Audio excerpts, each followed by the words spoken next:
తనను ప్రేమించి మోసం చేశాడని ప్రియుడి ఇంటి ముందు ప్రియురాలు బైఠాయించిన ఘటన మంచిర్యాల జిల్లాలో చోటు చేసుకుంది. చెన్నూరు పట్టణానికి చెందిన మహేష్ అనే వ్యక్తితో లక్ష్మికి పరిచయం ఏర్పడింది. అది కాస్త ప్రేమగా మారింది. ఈ క్రమంలో తాము హైదరాబాద్లో జాబ్ చేసుకుంటూ 2 ఏళ్లు సహజీవనం చేస్తామని లక్ష్మి తెలిపారు. తమ పెళ్లికి మహేష్ కుటుంబ సభ్యులు అంగీకరించారని చెప్పారు. ఇప్పుడు ఇష్టమైనట్టుగా మాట్లాడుతున్నారని లక్ష్మి ఆవేదన వ్యక్తం చేశారు. తనకు న్యాయం చేయాలంటూ లక్ష్మి వేడుకుంటున్నారు. వర్క్ చేసుకున్నాం ఇద్దరం. మహే అనే అబ్బాయి నాకు పరిచయం అయ్యిండు. నేను తనని ఇష్టపడలే, తనే నన్ను ఇష్టపడ్డాడు.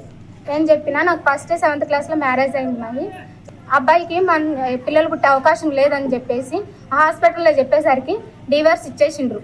తను ఏమన్నాడు, 7th క్లాస్లో ఉన్నప్పుడు సరే అమ్మాయిని ఎవరికన్నా ఇచ్చి చేయండి, మంచిగా చదివించండి అని చెప్పి వాళ్ళు పెద్ద మనుషుల ద్వారా డివోర్స్ ఇచ్చేసిన తర్వాత అది మొత్తం నేను మహితో చెప్పిన, ఇట్లా అయిందని చెప్పిన. నాకు సంబంధాలు వచ్చినా కూడా నాకు పెళ్ళి అంటే భయం అవుతుంది, నేను చేసుకోనన్నా అని చెప్పిన. నేను చేసుకుంటా, నేను ఇష్టపడుతున్నా, నా బంగారం అట్లా ఇట్లా అని చెప్పి అందరి ముందు బ్లేమ్ చేసింది.